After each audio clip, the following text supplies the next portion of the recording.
Hello అండి, నమస్తే. ఇంట్లో పనంతా చేసుకోవాలంటే ఒక్కరికే విసుగు వస్తుంది కదండి. ఎంతమంది ఇంట్లో ఉన్నా కూడా మనం పనిని చాలా సింపుల్గా ఈజీగా చేసుకోవాలి అంటే ఇలాంటి చిన్న చిన్న టిప్స్ని ఫాలో అవ్వాల్సిందే. మొదటి యూస్ఫుల్ టిప్, ఇలా ఒక దువ్వెనను తీసుకొని వేస్ట్గా ఉన్న సాక్స్లో ఈ దువ్వెనను పెట్టేసుకోవాలండి. మన ఇంట్లో ఉండే లిక్విడ్ని కానీ లేదా శానిటైజర్ని ఏదైనా వేసుకోవచ్చండి. నేనైతే ఇక్కడ మిగిలిపోయిన చిన్న చిన్న సబ్బు తునుకలు ఉంటాయి కదండి, వాటిని వాటర్లో తడిపేసి ఇలా లిక్విడ్గా తయారు చేసుకున్నాను. ఆ లిక్విడ్ని వేసుకున్నాను. ఫ్లోర్ని ప్రతిరోజు ఊడ్చడం కానీ క్లీన్ చేసుకుంటాం, కానీ ఇలాంటి చిన్న చిన్న స్పేస్లో మనము అంత ఈజీగా క్లీన్ చేసుకోలేమండి. దాంట్లో డస్ట్ అనేది ఇలా నల్లగా అక్కడనే ఉండిపోతుంది.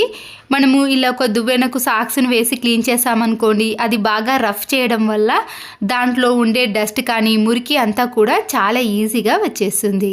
ఇదే సాక్స్ను మరొక పక్కన తీసుకున్నానండి. ఇప్పుడు ఈ సాక్స్తో ఇలా గోడల పైన కొద్దిగా స్పేస్ ఉన్నప్పుడు దాన్ని చీపురు కట్టతో క్లీన్ చేయలేం కదండి, డస్ట్ అనేది అలాగే ఉండిపోతుంది. ఇలా దువ్వెన సహాయంతో మనము ఈ చిన్న ప్లేస్లో కూడా డస్ట్ పడకుండా ఇలా నీట్గా క్లీన్ చేసుకోవచ్చు. ఈ ఒక్క సాక్స్తో ఇంట్లో ఉండే అన్ని రూమ్స్ని కూడా క్లీన్ చేసుకోవచ్చు. వాటర్ క్యాన్స్ని మనము బ్రష్తో కానీ స్క్రబ్బర్తో కానీ దాని అడుగు భాగాన్ని ఈజీగా క్లీన్ చేయలేకపోతామండి. ఒక్కొక్కసారి ఈ వాటర్ క్యాన్కి పాకురు కూడా పట్టేస్తుందండి, ఇలా నల్లగా జిడ్డుగా తయారవుతుంది. ఎవరైనా చూస్తే మనం క్లీన్ చేయలేము అనుకుంటారు, కానీ ప్రతిరోజు వాటర్తో క్లీన్ చేసినా కూడా ఇలాగే ఉండిపోతుందండి. 2 టీ స్పూన్స్ వరకు కల్లుప్పు ఉంటుంది కదండి, లేదా రాళ్ళుప్పు అంటారు, దాన్ని ఒక 2 టీ స్పూన్స్ వరకు వేసినాక 1/2 టీ స్పూన్ పసుపును కూడా వేసేయండి. ఏదైనా బ్యాక్టీరియా ఏదైనా వైరస్ ఉన్నా కూడా నశించిపోతుంది. దీంతో పాటు వంట సోడా ఉంటుంది కదండి, ఆ తినే సోడాను కూడా ఒక 1/2 టీ స్పూన్ వరకు కానీ 1 టీ స్పూన్ వరకు వేసుకోవాలి. ఇక్కడ రేషన్ బియ్యాన్ని తీసుకున్నానండి. మీరు ఖచ్చితంగా ఏదైనా సరేనండి రైస్ మాత్రం వేసుకోవాలి. ఈ రైస్ వేయటం వల్లనే ప్రతి మూలాలకు వెళ్ళి అక్కడ క్లీన్ చేయబడుతుంది. నేను ఇక్కడ గోరువెచ్చని వాటర్ని తీసుకున్నానండి, మరి హాట్ వాటర్ కాకుండా ఇలా కొద్దిగా వాటర్తో క్లీన్ చేసామనుకోండి ఈజీగా క్లీన్ అయిపోతుంది. ఇలా క్యాప్ను పెట్టేసి మనము ఒక 4-5 టైమ్స్ షేక్ చేస్తూ ఉండాలండి. అప్పుడే అన్ని వైపులా కూడా మనం వేసినవన్నీ వెళ్ళి త్వరగా క్లీన్ అవ్వడానికి అవకాశం ఉంటుంది. ఇలా చేసిన తర్వాత చూడండి, దాంట్లో ఉండే మురికి అంతా కూడా ఈ వాటర్లోకి వెళ్ళిపోతుంది. పైన కూడా మనము కొద్దిగా సోప్తో కానీ స్క్రబ్బర్తో క్లీన్ చేసుకుంటే ఇంకా నీట్గా ఏర్పడుతుంది. చూసారు కదండి, వాటర్ క్యాన్ అనేది మళ్ళీ కొత్త దానిలా కనిపిస్తుంది. దాంట్లో ఉండే మురికి అంతా కూడా ఇప్పుడు ఈ వాటర్లోకి వచ్చేస్తుంది. కాబట్టి ఎంత జిడ్డు పట్టిన వాటర్ క్యాన్ అయినా ఈ టిప్తో ఈజీగా క్లీన్ చేసుకోవచ్చండి. ఆ తర్వాత మళ్ళీ ఒకసారి ఫ్రెష్ వాటర్తో క్లీన్ చేసుకున్నాక చూపిస్తున్నాను చూడండి, ఎంత నీట్గా ఎలాంటి మరకలైనా మనము ఎలాంటి బ్రష్ని యూజ్ చేయకుండా ఇలా ఈజీగా క్లీన్ చేసుకోవచ్చు. మరొక యూస్ఫుల్ టిప్ని కూడా చూసేయండి. ఇలాంటి కవరు మనము సూపర్ మార్కెట్లో ఫ్రూట్స్ తీసుకున్నప్పుడు వస్తాయి కదండి, మనము ప్లాస్టిక్ కవర్లో కూరగాయలను పెట్టి ఫ్రిడ్జ్లో స్టోర్ చేసుకున్నా కూడా ఒక్కొక్కసారి దాంట్లో తడి అనేది ఏర్పడి త్వరగా పాడైపోతాయండి. సూపర్ మార్కెట్లో ఇలాంటి కవర్స్ని యూజ్ చేయడానికి దీంట్లో తడి అనేది అంత ఈజీగా వెళ్ళదండి. దీంట్లో ఏదైనా పెట్టి స్టోర్ చేసుకున్నాం అనుకోండి, మామూలు కవర్ కంటే ఇలాంటి కవర్లో ఎక్కువ రోజుల పాటు ఫ్రెష్గా స్టోర్ చేసుకోవచ్చు. అందుకొరకే అక్కడ సూపర్ మార్కెట్లో ఇలాంటి కవర్స్ని యూజ్ చేశారండి. ఇలాంటి కవర్స్ మన ఇంట్లో ఉన్నప్పుడు ఏవైనా కూరగాయలను కానీ ఇలాంటి కొత్తిమీర కరివేపాకును పెట్టి స్టోర్ చేసుకున్నాం అనుకోండి, 2 వీక్స్ వరకు కూడా పాడవకుండా ఉంటాయి. ఇలాంటి స్టోన్ బ్యాంగిల్స్ని కానీ మనము ఫంక్షన్స్కి ఇంట్లోకి పండగలకి ఎప్పుడైనా వేసుకున్నప్పుడు నైట్ అలాగే ఉంచేసామనుకోండి, దాంట్లో స్టోన్స్ అనేవి రాలిపోతూ ఉంటాయి, లేదా షైనింగ్ అనేది తగ్గిపోతూ ఉంటుంది. మనము బయటకి ఎక్కడికైనా వేసుకెళ్ళేటప్పుడు ఈ బ్యాంగిల్స్కి కొద్దిగా వ్యాజ్లైన్ అప్లై చేసామనుకోండి, మనము రోజంతా అలాగే ఉంచినా కానీ వాటర్లో తడిపినా కానీ షైనింగ్ అనేది తగ్గకుండా ఉంటుంది. స్టోన్స్ అనేవి రాలిపోకుండా ఇలా ఎప్పటి మాదిరిగానే కనిపిస్తాయి. ఈ వ్యాజ్లైన్తో మరొక టిప్ కూడా ఉంటుందండి. మనము టైట్గా ఉన్న బ్యాంగిల్స్ని వేసుకోవాలంటే చాలా ఇబ్బంది పడుతూ ఉంటాం కదా, ఇలా బ్యాంగిల్ కింది భాగాన వ్యాజ్లైన్ కానీ కొబ్బరి నూనెను కానీ అప్లై చేసి ఆ తర్వాత మనము హ్యాండ్స్కి వేసుకున్నామనుకోండి, బ్యాంగిల్ అనేవి క్రాక్స్ రాకుండా మన చేతికి ఎలాంటి ఇబ్బంది లేకుండా ఇలా ఎన్ని బ్యాంగిల్స్నైనా వేసుకోవచ్చు. సమ్మర్ వచ్చేసింది కదండి, ఇప్పుడు మామిడికాయల సీజను. చట్నీలు పెట్టుకోవటం కానీ పులిహోర కలుపుకోవటానికి ఈ మామిడికాయలను మనము ఇలా ఎక్కువగా తెచ్చుకున్నప్పుడు ప్లాస్టిక్ కవర్లో పెట్టేసామనుకోండి, అవి త్వరగా ఇలా మెత్తగా తయారై పండుగ తయారవుతాయండి. అప్పుడు మనము దేనికి యూజ్ చేయకుండా అవుతుంది కదా. ముందుగా ప్లాస్టిక్ కవర్లో నుంచి తీసేసి ఇలా వాటర్ లేకుండా ఒక పొడి క్లాత్తో క్లీన్ చేసుకోవాలి. ఫ్రూట్స్ కానీ వెజిటేబుల్స్ తీసుకున్నప్పుడు ఇలాంటి నెట్టెడ్ బ్యాగ్ వస్తుందండి. ఆ నెట్టెడ్ బ్యాగ్లో మనము ఇలా మామిడికాయలను వేసి ముడి వేసుకొని ఫ్రిడ్జ్లో పెట్టుకున్నామనుకోండి, చాలా రోజుల పాటు మెత్తబడిపోకుండా ఉంటాయి. వీటిలోనే వెల్లుల్లి రెబ్బలను వేసుకున్నా కూడా త్వరగా పాడవకుండా ఉంటాయి. ఆనియన్స్ని మనము ఎక్కువ మోతాదులో కట్ చేసినప్పుడు బిర్యానీ కోసం కానీ కర్రీ కోసం వండేటప్పుడు ఇలా ఎక్కువగా కట్ చేసామండి. కట్ చేసిన తర్వాత మన చేతులకు ఈ ఉల్లిపాయ స్మెల్ అనేది వస్తుందండి. కొంతమందికి ఈ వాసన అంటే అస్సలకే పడదు. అలాంటి వారి కోసం ఈ టిప్ని చూపిస్తున్నానండి. ప్రతిరోజు టీని పెట్టుకుంటాం కదండి, మీరు ఏ టీ పొడినైనా సరేనండి, మన ఇంట్లో ఉండే టీ పొడిని ఇలా కొద్దిగా చేతిలోకి వేసుకొని ముందుగా ఈ టీ పొడితో రఫ్ చేసిన తర్వాత మళ్ళీ కొన్ని వాటర్ని వేసుకొని అప్పుడు పూర్తిగా రఫ్ చేసేసామనుకోండి, ఉల్లిపాయ స్మెల్ కానీ వెల్లుల్లి స్మెల్ కానీ ఏది రాదండి. మళ్ళీ చేతులు అనేవి చాలా ఫ్రెష్గా నీట్గా కనబడతాయి. మన ఇంట్లో ఇలాంటి స్లైడింగ్ డోర్లు కానీ మామూలు డోర్లు ఏవైనా సరేనండి, వీటిపైన సన్నని డస్ట్ కానీ మరకలు కూడా ఉంటాయండి. అవి ఒక్కొక్కసారి కనబడవు కానీ జిడ్డుగా తయారవుతుంది. దీనికోసం మనము చేతికి ఒక పాత సాక్స్ను వేసుకొని ఏదైనా లిక్విడ్ని కానీ లేదా వాషింగ్ మిషన్లో వేసే లిక్విడ్ ఉంటుంది కదండి, దాన్నైనా వేసుకోవచ్చు. ఇప్పుడు ఈ సాక్స్తో మనము ఈ స్లైడింగ్ డోర్ని క్లీన్ చేసుకున్నాం అనుకోండి, చాలా ఈజీగా క్లీన్ అవ్వటమే కాకుండా సన్నని డస్ట్ కానీ మరకలు కానీ చాలా త్వరగా తొలగిపోతాయి. అప్పుడు మన పని కూడా చాలా సులువైపోతుందండి.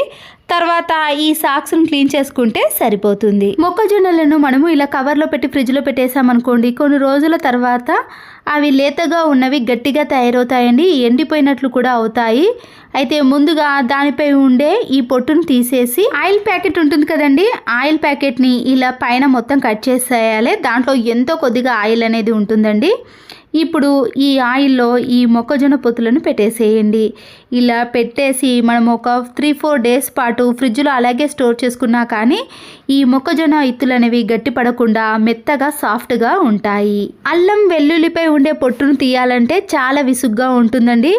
టైం కూడా ఒక రోజంతా కూడా పడుతుందేమో అనిపిస్తుంది. ఇలా ఎక్కువ కేజీలు తీసుకున్నాం అనుకోండి, ఇప్పుడైతే సమ్మర్ కూడా వచ్చేసింది కదండి, మామిడికాయ చట్నీలు అలాంటి వాటి కోసం కానీ ఇంట్లో డైలీ యూజ్ చేయడానికి మనము కేజీల చొప్పున పొట్టును తీయాల్సిన పని అయితే ఉంటుందండి. ఇక్కడ వెల్లుల్లిపై ఉండే పొట్టును మాత్రమే కాదండి, అల్లంపై ఉండే పొట్టును కూడా చాలా సింపుల్గా ఈజీగా తీసే ప్రాసెస్ని చూపిస్తున్నాను. ముందుగా అయితే ఈ వెల్లుల్లి రెబ్బలను ఇలా ఏదైనా ఒక కర్రతో బలంగా కొట్టేసామనుకోండి, ఇవి విడివిడిగా వచ్చేసాయి. తర్వాత అల్లాన్ని ముందుగా మనము 2-3 టైమ్స్ ఇలా వాటర్లో శుభ్రంగా కడగాలి. ఎందుకంటే దాంట్లో మట్టి ఉంటుంది కదండి, ఆ మట్టి అంతా కూడా వెళ్ళేంత వరకు ఇలా 3-4 టైమ్స్ వరకు కడిగిన తర్వాత అవి నీట్గా ఉంటాయి. అల్లం అనేది పెద్ద సైజులో ఉందనుకోండి, దీన్ని ఇలా చిన్నగా కట్ చేసేయండి. పొట్టు తీయటానికి చాలా ఈజీ అవుతుంది. ఒక గిన్నెలోనే అల్లాన్ని అలాగే వెల్లుల్లి రెబ్బలను అన్నిటినీ కూడా వేసేసి మన ఇంట్లో వాషింగ్ మిషన్ ఉంటుంది కదండి, ఆ వాషింగ్ మిషన్లో ఈ వెల్లుల్లి రెబ్బలను అల్లాన్ని వేసేయండి. నిజమేనండి, నాకు కూడా తెలియదండి. నేను యూట్యూబ్లో ఒకరి వీడియో చూసి ఈ వీడియోని మీకు కూడా షేర్ చేస్తున్నాను. ఇది నిజమేనా కాదా అని ట్రై చేశానండి. ఇది నిజంగా పర్ఫెక్ట్గా పనిచేసిందో లేదో ఈ వీడియో చివరి వరకు చూసేయండి. ఇప్పుడు వీటిని వాషింగ్ మిషన్లో వేసినాక స్విచ్ ఆన్ చేసేయండి, వాటర్ కూడా ఆన్ చేయండి. లిక్విడ్ మాత్రం అస్సలుగా వేయొద్దండి. నేను ఇక్కడ ఎలా చూపిస్తున్నానో అలాగే చేయాలి. ఆ తర్వాత ఇక్కడ డైలీ వాష్ కానీ డెలికేట్ వాష్ కానీ ఏదైనా ఉంటుంది కదండి, నేనైతే ఇక్కడ తక్కువ మినిట్స్ తిరిగేది పెట్టేశానండి, 29 మినిట్స్ మాత్రమే పెట్టేశాను. ఇలా వాషింగ్ మిషన్లోకి వాటర్ వచ్చేసి అవి పూర్తిగా తిరుగుతాయండి. ఇలా ఒక 29 మినిట్స్ తర్వాత మీకు చూపిస్తానండి. మీకు వాషింగ్ మిషన్ 10 మినిట్స్ కానీ 15 మినిట్స్ తిరిగే టైం ఉన్నా సరేనండి, దాంట్లో పెట్టేసేయచ్చు. నేనైతే వాటర్ పైప్లో నుంచి ఏమైనా వచ్చాయా అని చూశానండి, ఏమీ రాలేవు. వాషింగ్ మిషన్ అనేది పూర్తిగా కంప్లీట్ అయిన తర్వాత ఈ అల్లం కానీ వెల్లుల్లి రెబ్బలు అనేవి ఇలా ఉన్నాయండి.